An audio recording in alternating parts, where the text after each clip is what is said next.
By the time you're watching this video, it would have been 368 days, 2 hours, 33 minutes, and 10 seconds since I relocated to the UK.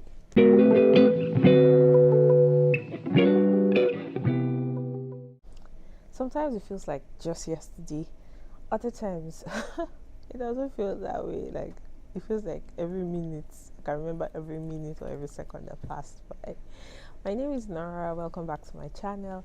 If you're seeing my face for the first time, I create content on life in the UK, basically everything about the immigrant lifestyle. And if you're a returning viewer or subscriber, welcome back, guys. So, like I said, 1 year in the UK. It has been a lot. There has been the good, the bad, the ugly. Basically, it's like everything you do in life, how there are different phases and all of that. So my personal relocation story, I have just given it some thought, and for me, it was in 4 stages. So I had like the first stage where I was super excited, like when I just landed in JGC.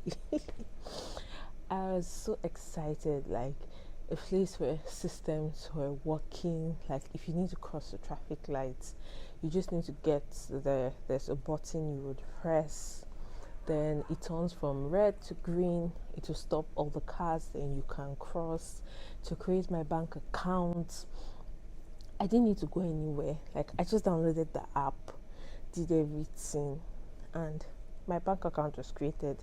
There was nobody asking me the color of my gates, bring 2 passports, bring all these plenty things. There was none of that. So I think for like the first month, or for like the first 2 months, I was super excited. Of course, there was lights.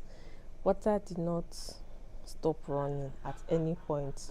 Guys, I was super excited. Then after that, I moved to the next stage, which I call my actualization stage.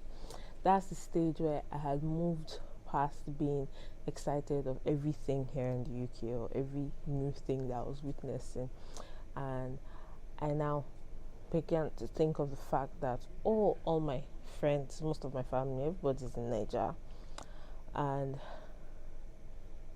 I was beginning to miss home. So I got to the point where I realized that it's not like before. I don't have Owambe to be going to every Saturday, every Sunday. I do not have all those things that I was used to for the over 20 something years of my life. I dwelled in that stage for a bit. Then I moved to the stage that I call the acceptance stage, where I told myself, girl, last, so this is what it is. You're going to have to deal with this. You're going to have to deal with buying a tube of yam for £5. You're going to have to deal with the fact that I will not go to the market and until it's 500 naira, or I cannot give you 1,000, or I bring 700. The usual pricing, a lot of things that I used to miss about my country, a lot of things that were normal. I had gotten to the stage where I was accepting that that was my old normal, and this is now a new normal. Then I got to the 4th stage, which is the stage of navigating life here in the UK. So sometimes it feels like I've gone back to like the 3rd stage, and I moved to the 4th stage and all of that. Well, that's a summary of what like my relocation journey has been, or no relocation per se. Should we have relocated? Well, that's a summary of what my 1 year journey has been. That's what it is for me right now.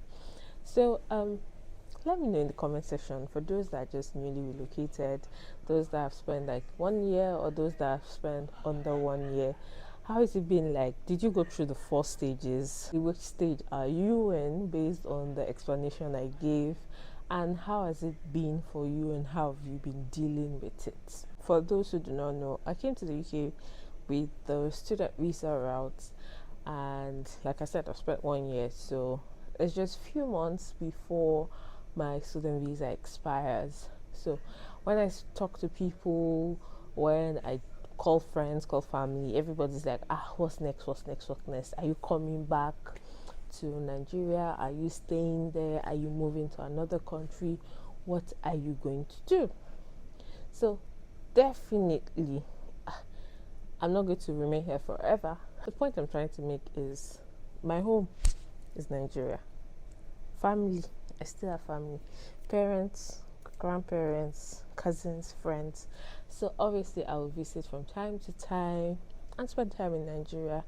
But to say that I'm packing my things and like going back after school, no, that's not the plan I have now. I'm more like in the phase where I'm seeing what it takes, or I'm seeing what the future brings. So obviously I would try to apply for jobs that will give me a more settled status here in the UK. That's for those that are familiar with the term, like tier 2 jobs. Tier 2 jobs basically are jobs that offer you visa sponsorship so you can remain in the UK. So I'm going to try that route. But that does not mean that if you see me in a European country tomorrow or in Canada, you will not hold me by my trouser and say, Shebi, you said you were remaining in the UK. That's what I said. Like, whatever the future holds, you see me there.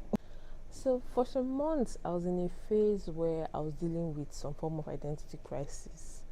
More like I had relocated to the UK and it's been months, so I wasn't sure whether I still wanted to share content on relocating to the UK as a student, because I felt like I did it like 6 months ago, 7 months ago, and few things may have changed and I did not have up-to-date information anymore. That's why for like 2-3 months I was not uploading like any videos or anything, because I was trying to decide on my next phase or the things I want to be doing content wise.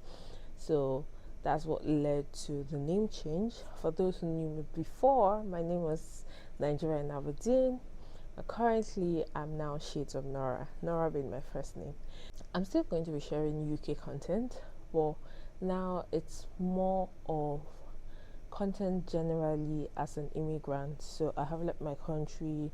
Yes, once in a while I may share some news tips on how to relocate as a student, but now I want to be carrying you through like my life journey as an immigrant, money decisions, personal life decisions, career decisions, and of course it's not just my experience but tips on how you can go about those different aspects of your life. It promises to be a wonderful ride. So if you haven't subscribed at this point, press that button because you will not regret it. I've learned a couple of things in the course of my 1 year that I have been here. Things that I would have wished that I knew before relocating to the UK. It would have helped me to plan better and make better decisions. So if this is a content that you know is going to be very beneficial to you or to somebody that you know that is going to japa, please send this video to the person so the person can subscribe ahead of the video that I'm going to be releasing next. See you in my next video. Thanks for stopping by. Bye.